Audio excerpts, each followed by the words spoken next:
Good morning students, class 11। बच्चों, जैसा कि हम आपको पढ़ा रहे थे कवक यानी कि फंजाई, जिसमें सभी बच्चों हमने आपको पढ़ाया था कवक के सामान्य लक्षण, यानी कि वह कैसा होता है, किसकी कैसी कोशिका वृत्ति होती, कहाँ पाया जाता है, स्थलीय होता है, परजीवी होता है, कवकीय होता है और सहजीवी होता है। तो अब उसी के आगे हम आपको पढ़ाएंगे। आज की हेडिंग जो हमारी है यानी कि इसका टॉपिक है वो है पोषण, यानी कि कवकों में पोषण। हेडिंग डालें, कवकों में पोषण यानी कि न्यूट्रिशन।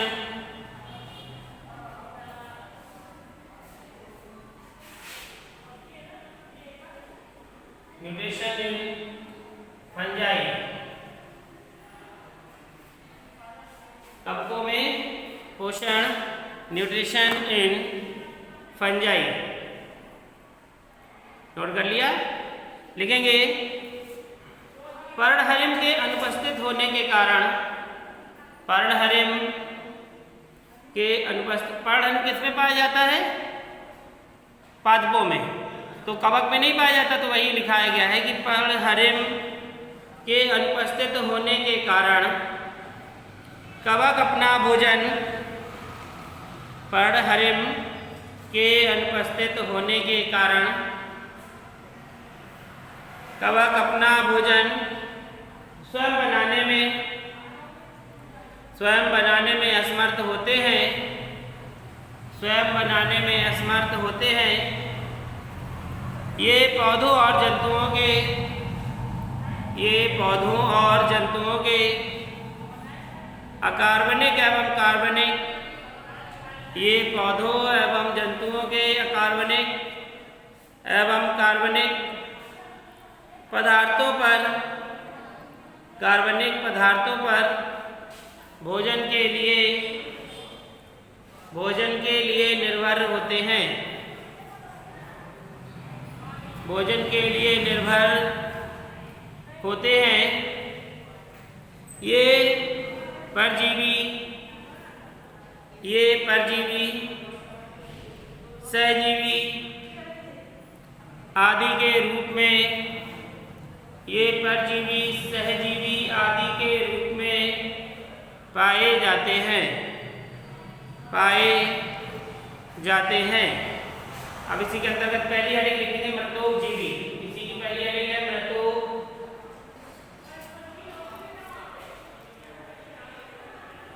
मृतोपजीवी, जिसे कहते हैं स्पोरोफाइट्स, मृतोपजीवी। लेकिन ये कवक मृत जीवों के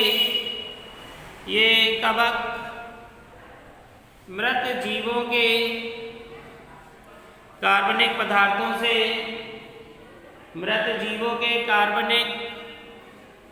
से अपना भोजन ग्रहण करते हैं।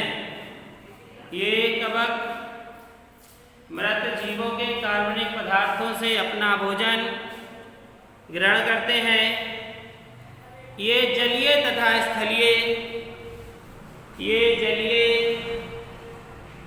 स्थलीय दोनों प्रकार के होते हैं। ये जलीय तथा स्थलीय दोनों प्रकार के होते हैं। आपने देखा कि जब कोई जीव जंतु मर जाता है, यानी कि मृतोपजीवी के ऊपर ये क्या करते हैं? चिपक जाते हैं और उसका भक्षण कर लेते हैं। आपने देखा कोई जैसे जानवर पड़ा हुआ है तो वह सड़ने लगता है, धीरे धीरे नष्ट हो जाता है, तो ये क्या है? कवक उन्हें खा लेते हैं, उनके कार्बनिक पदार्थों से अपना भोजन ग्रहण कर लेते हैं। तो क्या लिखा आपने? ये दो प्रकार के होते हैं। नंबर 1 अविकल्पी मृतोपजीवी, इसके अंतर्गत है अविकल्पी मृतोपजीवी।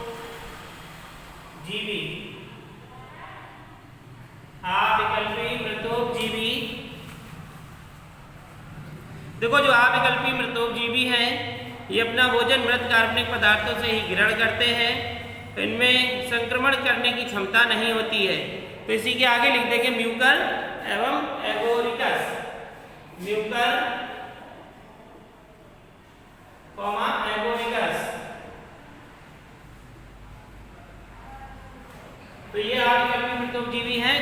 हैं? म्यूकर और एगोरिकस। दूसरी हेडिंग डालेंगे विकल्पी मृतोपजीवी। विकल्पी मृतोपजीवी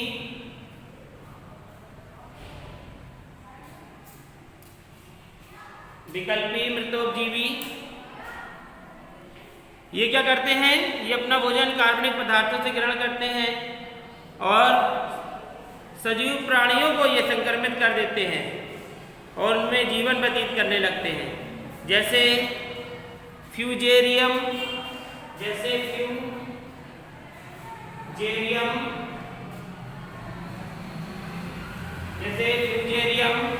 कॉमा एस्परजिलस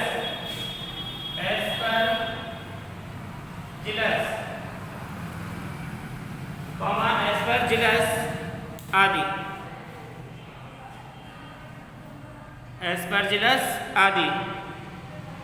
लिख लिया आपने?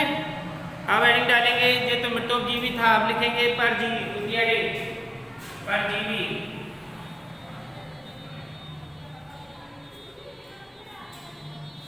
दूसरी हेडिंग है परजीवी पैरासाइट्स। लिखें, ये ऐसे कवक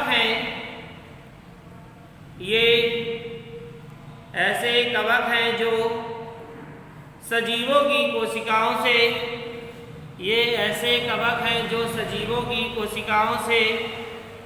भोजन ग्रहण करते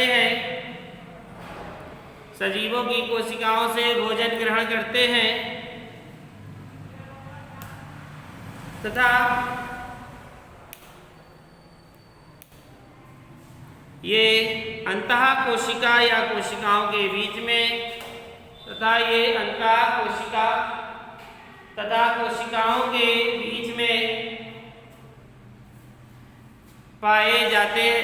बीच में होते हैं। इसीलिए इन्हें परजीवी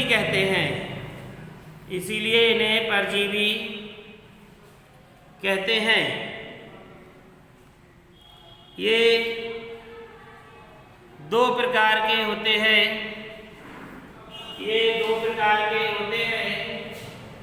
नंबर 1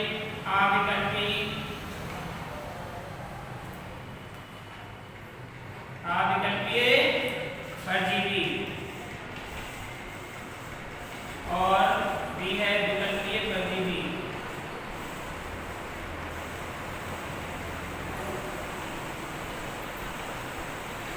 पहला अविकल्पीय परजीवी और दूसरा है विकल्पीय परजीवी।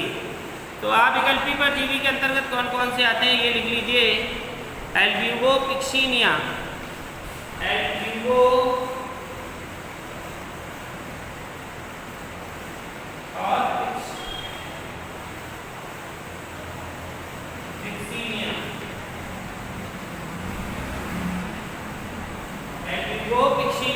ये फ्रेंड नोट कर लीजिए। एल्ब्यूगो पिक्सीनिया और विकल्पी में है फ्यूजेरियम।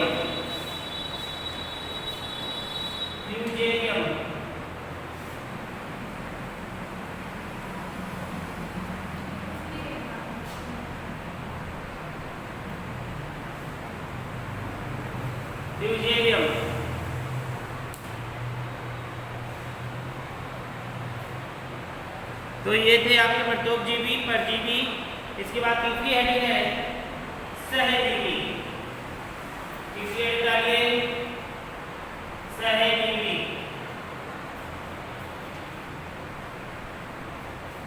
सहजीवी लिखेंगे जिसे कहते हैं साइम्बायोटिक सहजीवी। लिखा? लिखेंगे कुछ कवक अन्य पादप समूहों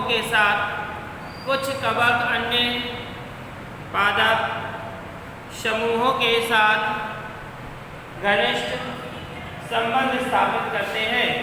कुछ कवक पादप समूहों के साथ घनिष्ठ संबंध स्थापित करते हैं तथा एक दूसरे को लाभ पहुंचाते हैं तथा एक दूसरे को लाभ भी पहुंचाते हैं। ये दो प्रकार के होते हैं। ये दो प्रकार के होते हैं। नंबर 1 लाइकेन और कवक फूल। नंबर 1 लाइकेन और नंबर 2 कवक फूल। इसके अंतर्गत कुछ भी नहीं लिखना है, ठीक है। सहजीवी के अंतर्गत दो आते हैं, जिसका क्या है, कवक और लाइकेन मूल। तो कवक यानी कि लाइकेन मूल क्या है, तो लाइकेन में कवक तथा शैवाल एक दूसरे को परस्पर लाभ पहुंचाते हैं और मिलकर ये जीवन यापन करते हैं, ठीक है। तो ये थे आपके पोषण, जो 3 प्रकार से थे। अब हेडिंग है प्रजनन। हेडिंग डाल लीजिए।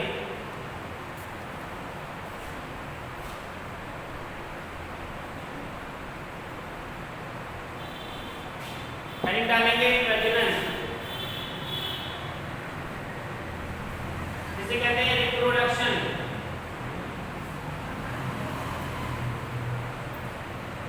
रिप्रोडक्शन, प्रजनन, रिप्रोडक्शन।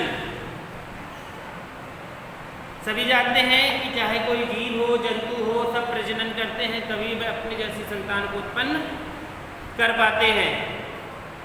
और ये बहुत इनके लिए जरूरी होता है कि तभी इनकी पीढ़ी निरंतर बनी रहती है। तो लिखेंगे प्रजनन वह प्रक्रम है, प्रजनन वह प्रक्रम है जिसके द्वारा एक जीव अपने समान, जिसके द्वारा एक जीव अपने समान संततियों को उत्पन्न करता है।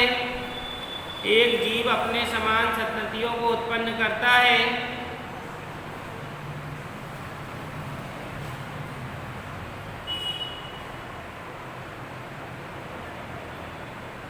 यह पूर्ण कायिक फलक कहलाती है।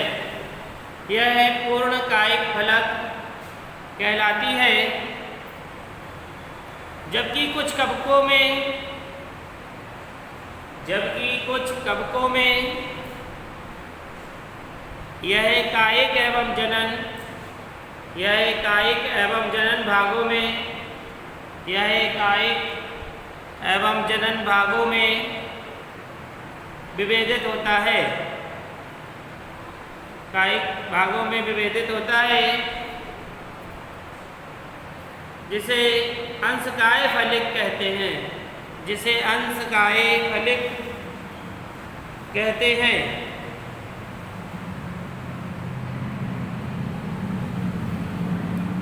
अगली लाइन से लिखेंगे कवकों में जनन 3 प्रकार का होता है। कवकों में जनन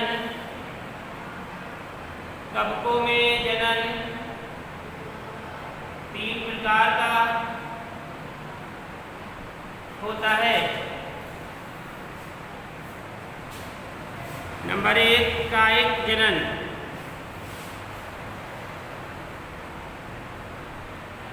कायिक जनन वेजिटेटिव रिप्रोडक्शन।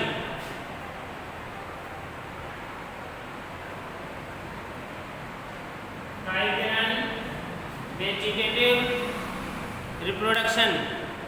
Vegetative reproduction. लिखेंगे यह निम्न विधियों के द्वारा संपन्न होता है। यह निम्न विधियों के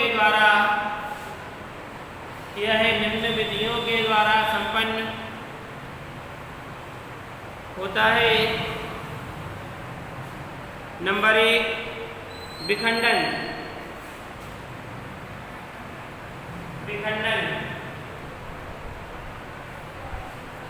विखंडन, जिसे कहते हैं फ्रेगमेंशन। फ्रेगमेंशन।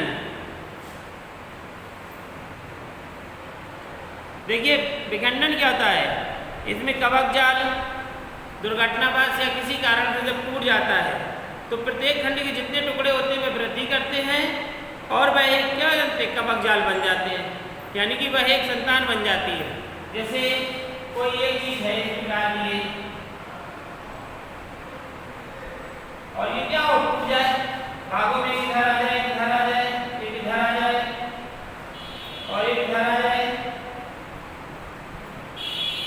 क्या होगा, ये चारों भाग क्या करेंगे, वृद्धि करके क्या करेंगे, चारों भाग एक वृद्धि करके कवक जाल रूप बना लेंगे। तो लिखेंगे क्या बनाया कि लिखेंगे इसके इस विधि में कवकों का कवक जाल, इस विधि में कवकों का कवक जाल दुर्घटनावश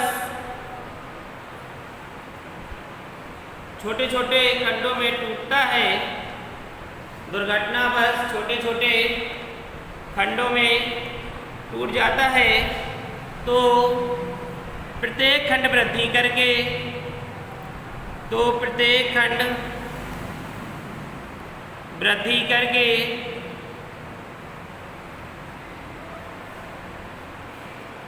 एक नया कवक जाल बनाता है। प्रत्येक खंड वृद्धि करके एक नया कवक जाल बनाता है। अब इसके हम डायग्राम आपको बना रहे हैं, डायग्राम बना लीजिए।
देखा आपने, ये क्या है, कवक तंतु है, फिर इसका विखंडन हो गया और विखंडन होने के बाद पृथक कवक तंतु है और विखंडन होने के बाद ये क्या होगा, ये एक नया कवक बन जाएगा। जैसे आप लोग बना लीजिए, इसके बाद फिर कल हम आपको अगला इसके आगे का भाग लिखाएंगे।